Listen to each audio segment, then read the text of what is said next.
for the last, I think last year, nagkaroon po kami ng capacity training sa mga primary health workers. So, binigyan po namin sila ng mga seminars para yung mga barangay health workers natin, ng mga midwife at saka yung mga nurses on how to look for these patients, yung medyo may signs na magkaroon sila ng mental illnesses.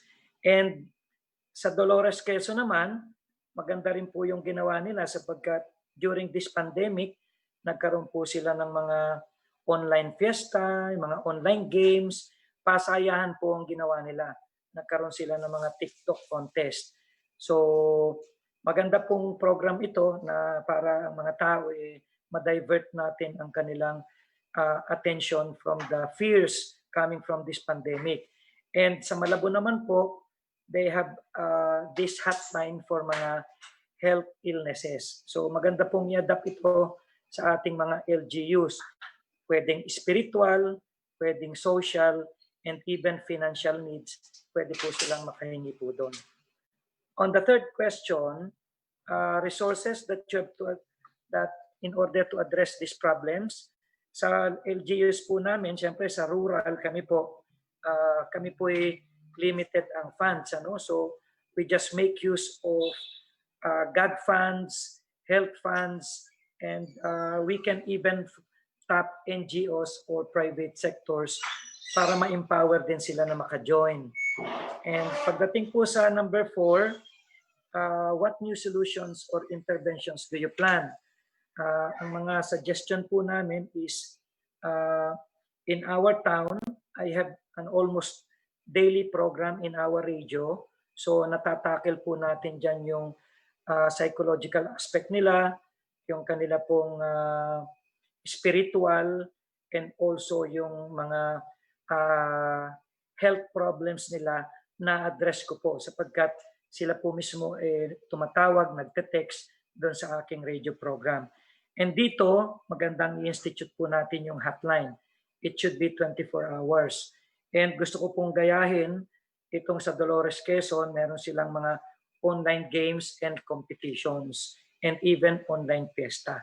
So, ang importante po siguro dito na mai-impart natin sa ating constituents is we have to let the people feel that we as in the LGU or mayors, that we are on top of the situation and that we are here for them 24 hours. Para bang kailangan we have to make them feel secured regardless of this pandemic.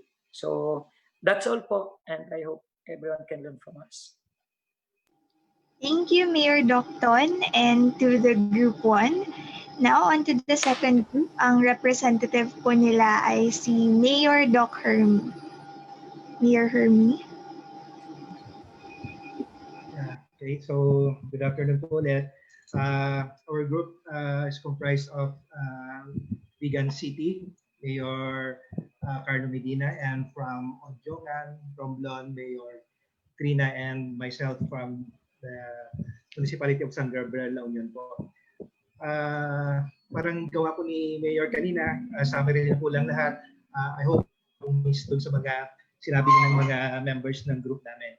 So for the particular first question po kung ano yung mga pressing mental health, it boils down to the three things na very common ngayon, yung depression, anxiety, and uncertainty.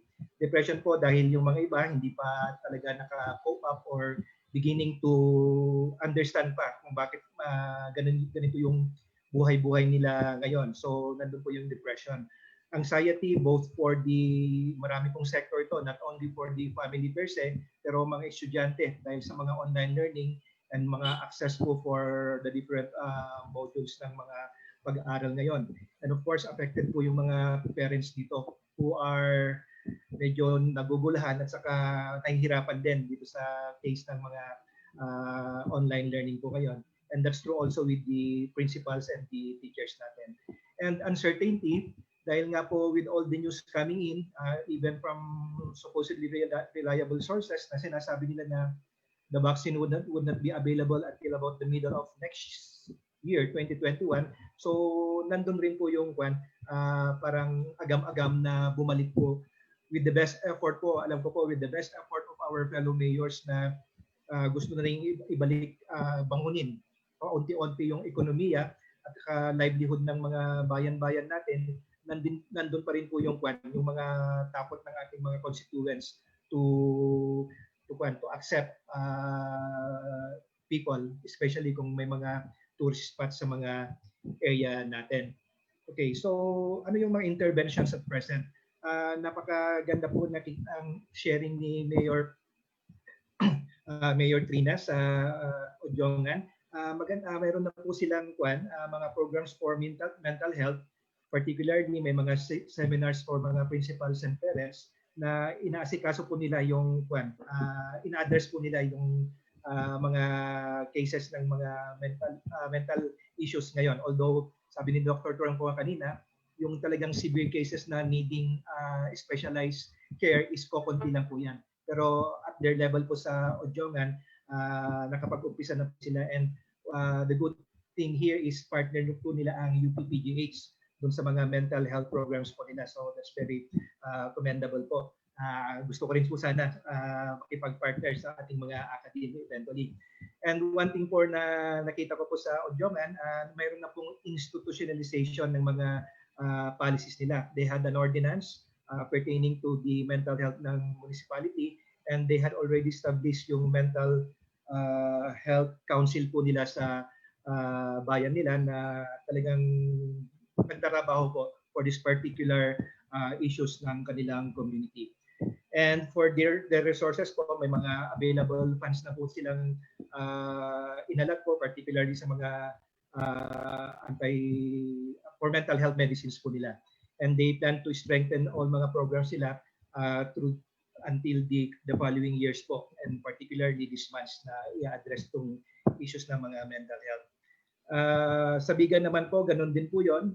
Ang share lang po ni Mayor Carlo, yun po yung protocols na have to be followed. We keep on explaining to the people why have to follow yung mga protocols, because that's it po. We have to protect the health of the community. Pero they're very from anxiety rebounding to frustration, kung minsan anger na rin siguro dahil nga po hindi pa sila naka-cope up to supposedly the new normal of doing things this time of the pandemic.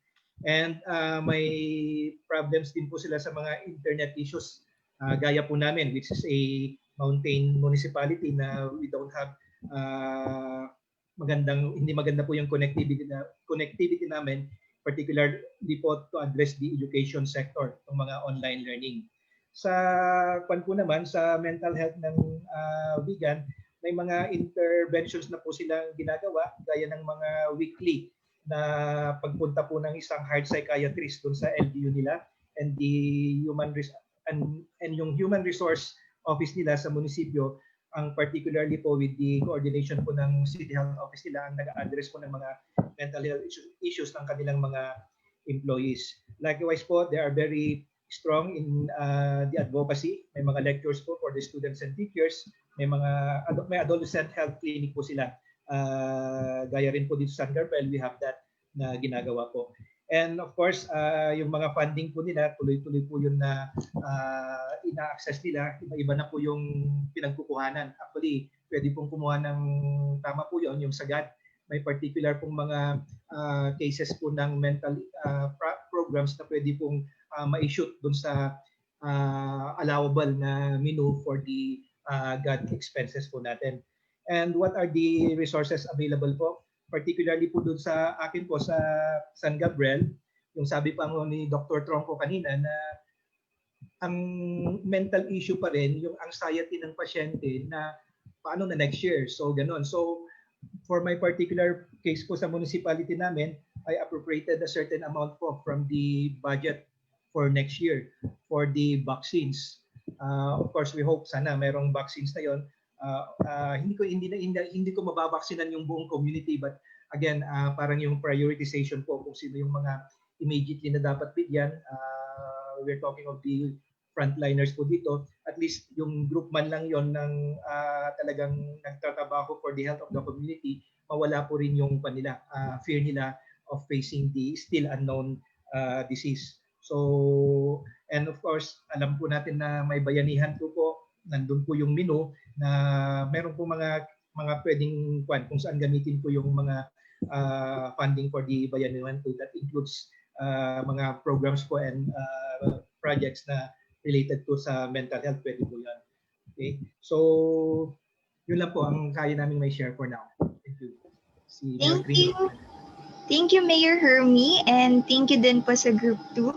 And now for the third group, may I call on Mayor Toyats. Magandang hapon. Ako, logi kami, mga doktor yung nag-share. Sa aming group, mukhang wala kaming doktor. So, magandang hapon nila sa mga mayor sa KN at saka kay Dr. Tronco. Ang group 3, kasama ko po si Mayor Joseph ng Camarines Sur, si Mayor Joey ng Allen Northern Samar, at saka si Mayor Kring ng Tinig Abra, at yours truly. Hindi lang po nakapag-share si Mayor Joey ng Allen kasi sabi niya mahina po yung signal niya. So hindi ko po siya hindi po namin nakuhanan kung ano, pero sa tingin ko ganon din po yung kanyang mga nakikita, ano ba yung mga pressing mental issues na kanyang napansin ngayong may pandemya tayo. Sa amin po ang aming sharing, nakita namin unang-una yung pagkabalisa, takot, pagkabahala at pagiging irritable, lalong-lalo na yung mga naka-isolate sa ating mga isolation facility.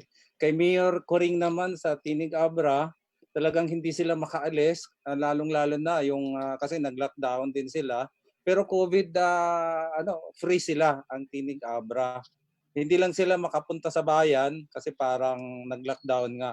So, ito yung mga nakikita namin, ang mga frontliners, yung burnout sila at yung iba naman na mga pasyente na dati nang nakita na merong karamdaman sa pag-iisip at nagamot na, nagkaroon ulit ng nag-relapse, at saka yung mga normal dati parang naging aggressive, depressive, at saka parang hindi makatulog. So ano-ano ba yung mga intervention na ginawa ng mga bayang ito sa Group 3?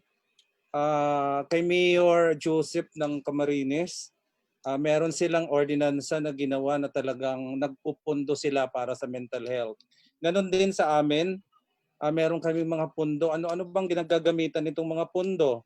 Yung patuloy na pagbibigay ng mga serbisyo at saka pagbibigay ng mga medisina.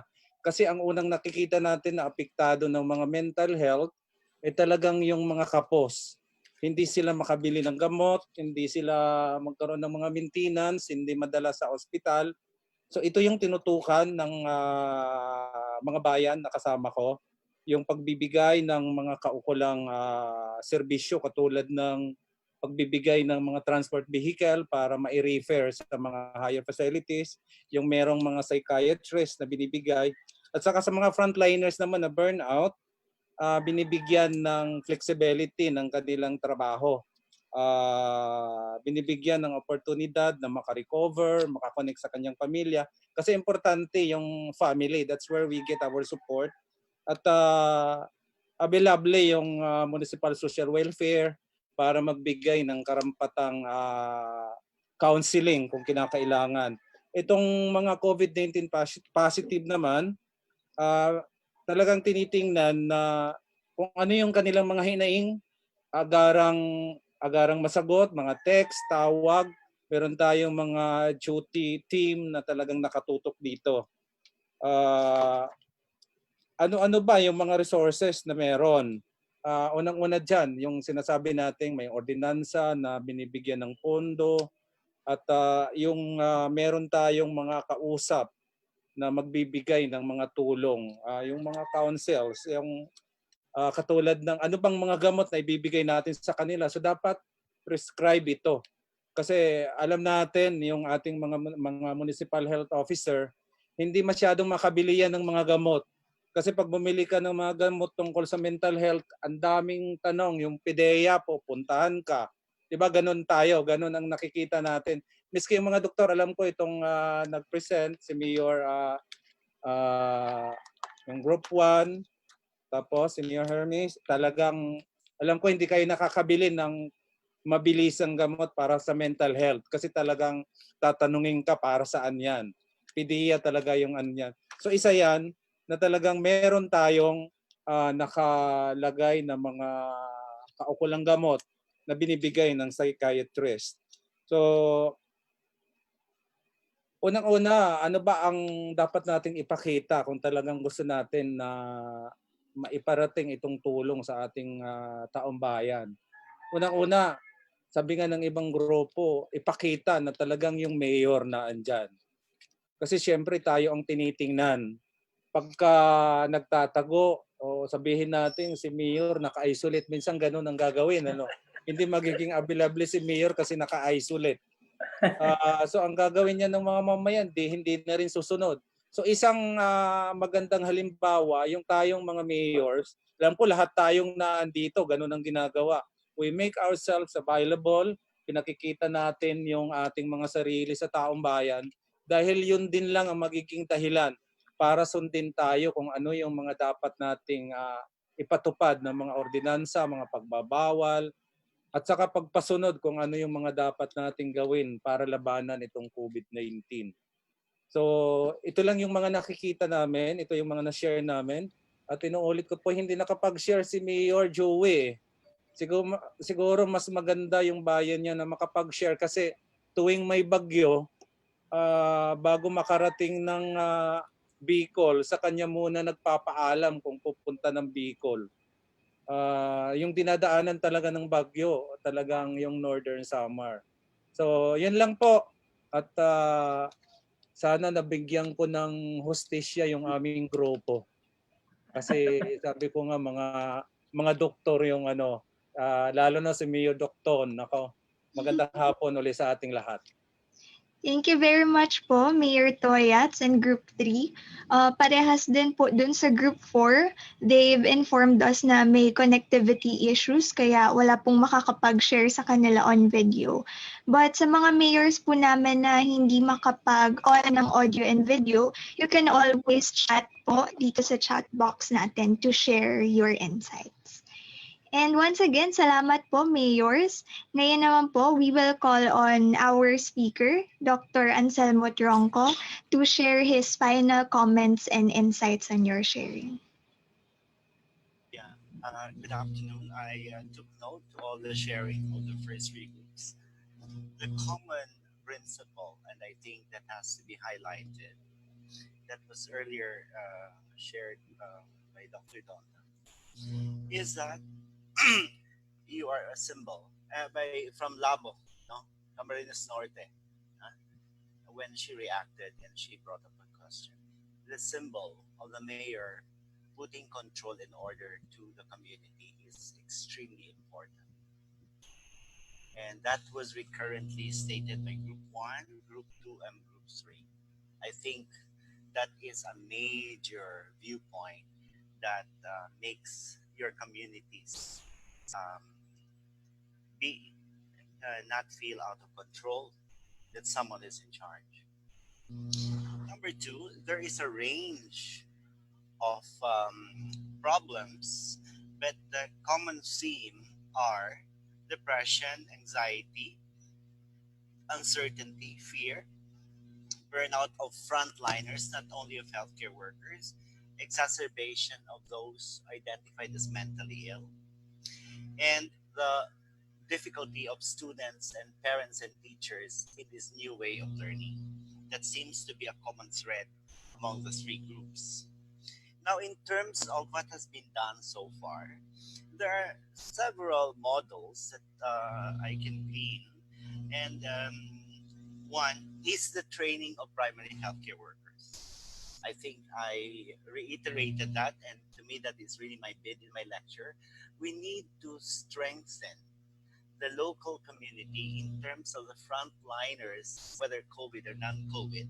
We need to make our primary healthcare workers capable of assessing and managing people with in crisis or mental health problems. suicide, psychosis, range of that. There is also a particular from Odiongan, Romblon. I think take note of this, that they are not just looking at the health system, but they're also looking at the single most important resource of the community, which is the education system. And that straddles up to age of 21. There is a lot that we can do if we could relate to the students and the family. And then, in terms of the healthcare workers, I think the most important thing is that there is now an intentional way to provide money and funds, and that includes medications, provision of transportation for people who are in need of psychiatric intervention, and that's two. And then yung parang padaplis lang na sinabi, pero si Mayor Renato said, may nakikinig sa hinaing ng mga healthcare workers, no? Hindi yan maliit na bagay. Madalas na rinig ka lang at naramdaman mo narinig ka at naintindihan ka sa mga hinaing mo. That by itself is something that makes you feel better. And then in terms of the rather novel way that one group one, the online fiesta, the online TikTok, I think in na in ngayon yan, and I think it's a matter of trying to be creative and find out means using the lack of face-to-face contact, using technology as a way of connecting to people. No? So, tingnan mo, na-integrate yung kultura natin ng fiesta, importante sa Pinoy. Pwedeng mag-online fiesta. No, I think that's a very novel way of looking at it. No? And then, yung going further, no? Yung importance that you put in terms of intentionally making sure that vaccines are provided. I think that is extremely important to communicate to the people that something is done to make them not have the illness. Of course, there is an intentional way that frontliners are given attention, and that's okay. No?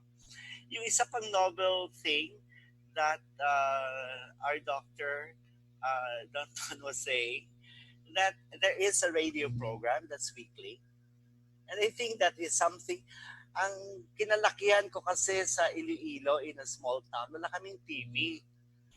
Ang radyo, yung strength noon, naaabot niya yung hindi mayaman. Ang radyo, maaabot niya yung mga tao na walang TV. And I think this is a very important thing that might be a model that other mayors could take care of. You don't have to be a doctor actually. All you need to do is to communicate your community's effort to bring together people. No? And then yung isang bagay, which was highlighted by Group 1, 24/7. You are reachable. And people could tell you what is the thing that is urgently needed to be helped. That again is a symbolic way through which you say, I am here. I am the father of the town. And wala namang break ang pagiging tatay. I think that hits the very concept of parang pamilya, kayo o yung ama ng bayan. No? So I think that's a very nice way of putting that hindi nagbe-break ang mayor, ang local executive. There are some communities that seem to be capable of hiring psychiatrists. Yeah. But I think the main point here is that even without psychiatrists to see patients, no, communities can still have a program that is what? Anchored on a collaborative effort among the stakeholders, social workers, teachers, principals, municipal health officer, the church even. And then, when you come up with a map or a program as a town, as in Odiongan, they have identified a mental health team. Or even some communities in summer have a mental health team to take care of it. Kasi very concrete yun eh. Ang tanong palagi kasi ng tao is, pag may ganito mangyari, Sino ba ang pupuntahan ko na makasagot ng problema ko ngayon? I think that is extremely important. No? So, on the whole, I think this forum is giving us a sense na walang ginagawa dito ngayon sa problema noon at ngayon. I think it's heartwarming to say that you as local executives have thought of it. You have thought of it, and I think the critical step that we probably need to look for is one, a shared understanding and a shared vision of how we want to do with mental health in our community. And then, to find out, ano ba yung kulang sa gusto nating maabot? Right? What is it that we want to have, and what do we have right now? And then, after that, if you have a list of wish to do or wish to have, what is very important is that we go beyond the confines of our little corners. For example, we actually realize that people are just willing to help. And it's really about you as a local executive connecting with the other mayors, like in the one in Samar where there's an interlocal zone. Then as a group of mayors, you have a bigger voice. And how can the government not hear it? How can the provincial governor not hear it if you have a group of people saying that these are important?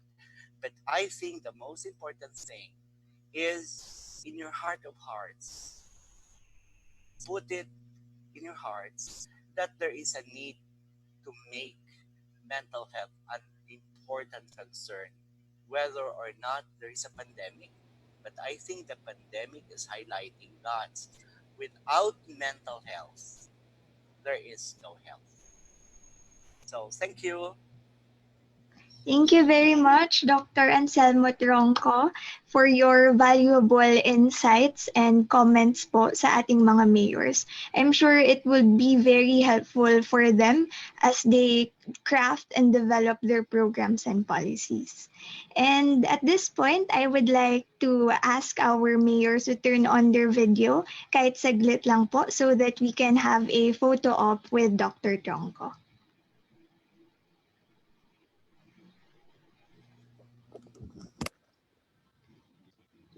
Turn on natin. Smile. One more po. 1, 2, 3, smile. Okay na. Right. Thank you, Aika. Once again, thank you very much, Dr. Anselmo Tronco, for sharing. Sana po next time ay ma-invite pa namin kayo sa aming future webinars. And now, to give the closing remarks and a message for all of us, I would like to call on a former mayor, now a board member in the province of Iloilo, and of course, a Kaya Natin champion. Please welcome board member Jason Gonzalez. Thank you, Winona. Magandang hapon sa inyong lahat. Dr. Anselmo Tronco, good afternoon. To my fellow public servants, magandang hapon sa inyong lahat at saka sa KN team. Good afternoon. Nung nakikinig ako sa sharing ng iba't ibang grupo, sabi ko lang kung meron pa ba akong maidadagdag bukod dun sa sinabi nyo at saka sa sinabi din ni Dr. Tronco. Itong hapon na to, nakasali ako in the last 15 minutes lang. Pero based on that sharing, ang dami kong natutunan. Hindi pala 15. Nag-umpisa ako for 3:40, so I've been here for 28 minutes. Kahapon, may 3 akong pinuntahang patay sa probinsya at saka syudad ng Iloilo. Yung una is isang former punong barangay, 62 years old, namatay because of kidney disease. Hindi daw nakapagpa dialysis. So hindi ko alam kung ano yung dahilan kung bakit yung punong barangay hindi nakapagpa-dialysis. Yung pangalawa kong pinuntahan was a 99-year-old war veteran. Unfortunately, he died of COVID and it wasn't a surprise because of the age. Pero nakakalungkot lang yung kwento niya na he was expecting or hoping to reach 100 pero hindi niya naabot. And his family was preparing for his birthday. Yung pangatlong pinuntahan ko na patay was yung uncle ko, who is also a punong barangay ng Barangay Daan Banwa sa bayan namin dito sa Iloilo. Pangalan ay Lambunaw. He died of COVID, 85 years old. Nakuha niya galing sa pag-iikot sa barangay from one of the residents of the barangay. Parang kung titingnan mo, akala mo ang dami na talagang namatay dahil sa COVID. But when I looked at the numbers ng DOH Region 6, as based on their website, 10 yung namatay dahil sa COVID since it started. Pero ang data po ng Iloilo province alone is 58 deaths by suicide since COVID started. This data is a month old, no? So hindi ko alam kung ano na yung updated.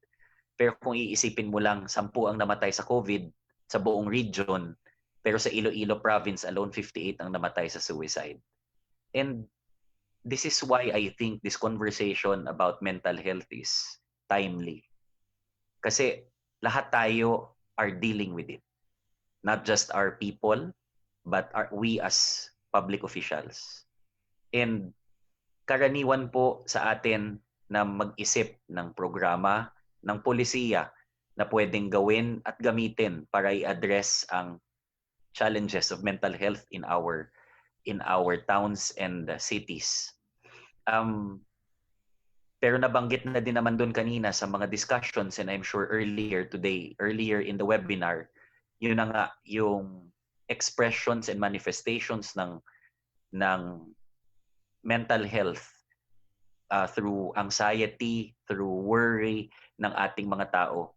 And ito'y nanggagaling sa mga malakihang pagbabago na nangyayari sa ating bayan, sa ating nasyon. Naalala ko pag yung mga tao humihingi ng change. Nung una akong tumakbo sa politika, ang aking mensahe was pagbabago. Sometimes forgetting that change is painful. Pumunta lang ako sa barbero ko na absent siya kasi nagkasakit, tapos kailangan kong kumuha ng bagong barbero, na stress na ako. Kasi kailangan kong ituro ulit dun sa bagong barbero kung ano yung gupit na gusto ko. Change is painful. And today we are undergoing massive changes.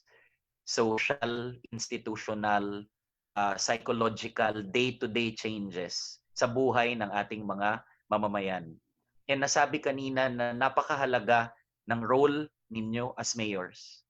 And ang idadagdag ko lang dito is yung importansya ng timely and accurate information.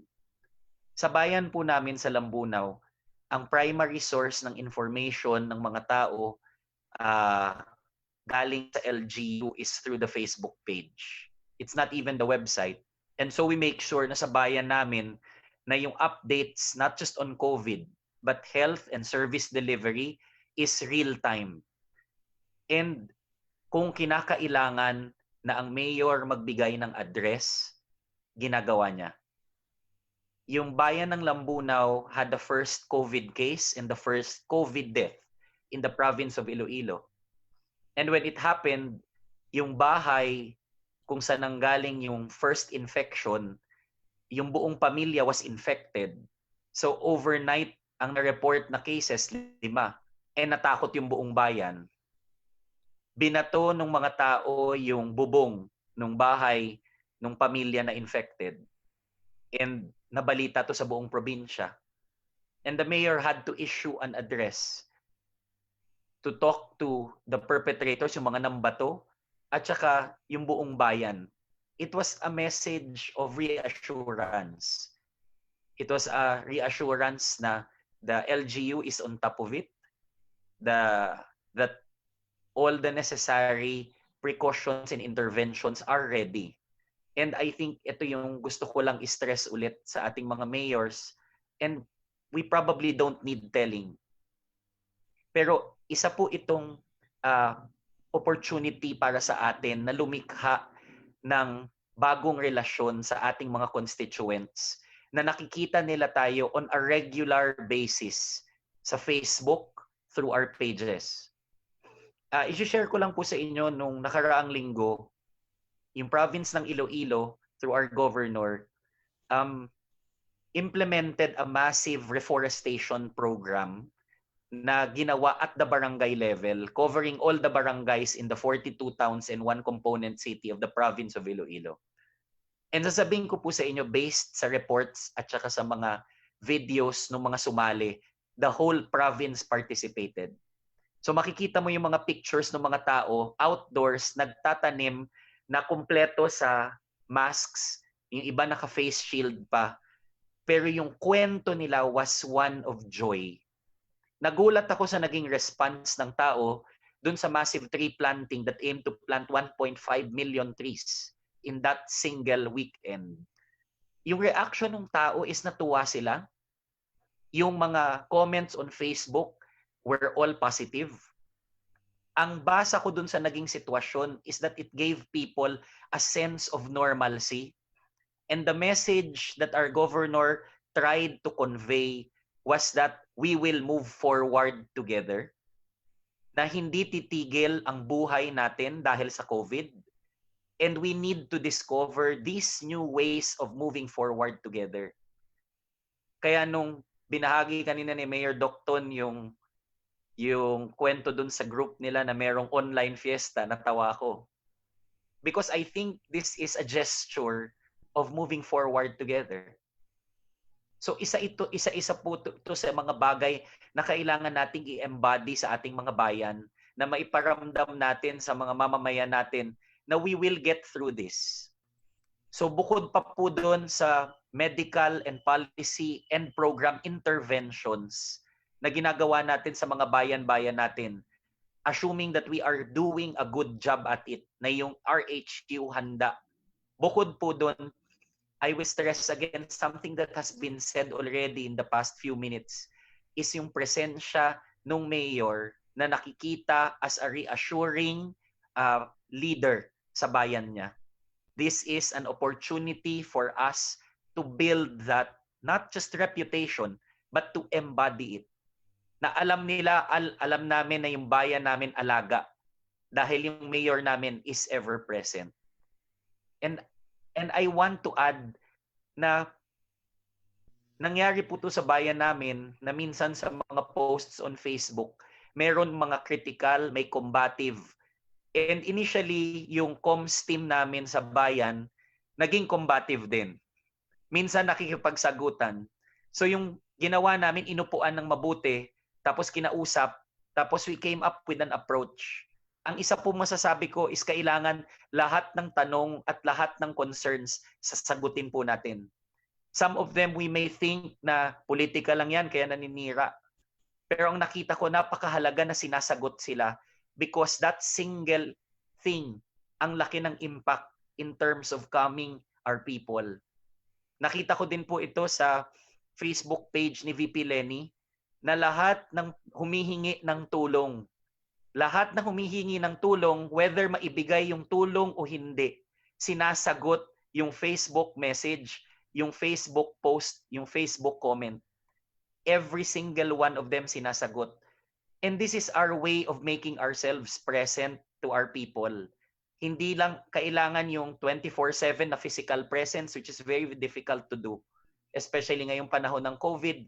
But when they feel that, na kahit sa Facebook sinasagot lahat ng tanong, kahit minsan yung mga pabalang na komento, kung may tanong na kasama, sinasagot ng maayos.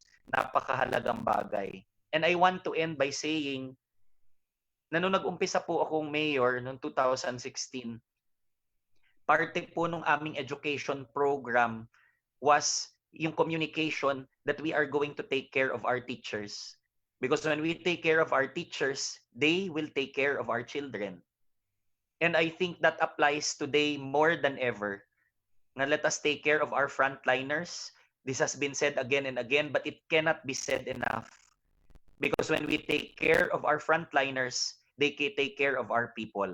And may mahalaga na palawakin yung ating definition ng frontliners. Barangay captains are frontliners. Teachers, in a way, are frontliners. So mahalagang alagaan sila, Kasi sa kanila nanggagaling yung kwento and reassurance sa bayan natin that things are in order and that someone is in control. So I want to honor everyone for participating in this webinar kasi being here tells me na mahalaga sa inyo ang dagdag na kaalaman sa pamamagitan ng mga kwento at inspirasyon na galing sa bawat isa. In the end, it is from each other that we learn the most. So I honor all of you. Magandang hapon and God bless us all. Thank you, BM Jason, for your message. So, when we talk about mental health, it's highly contingent on our personal relationships and our shared experiences. Kaya kami po sa LEAP, we hope na it becomes a safe space for you, hindi lang about sa policies, programs, and administration, but we hope that this program is helpful to you on a personal level as local chief executives, because your mental health is as important as your physical health, especially in the nature of your work. So this has been Leaders for Excellence in Public Service of Kaya Natin Movement. Maraming salamat po, Dr. Tronco, BM Jason, and all of our mayors here. Our next webinar will be on October 17, and until then, we will keep in touch with you. Maraming salamat po.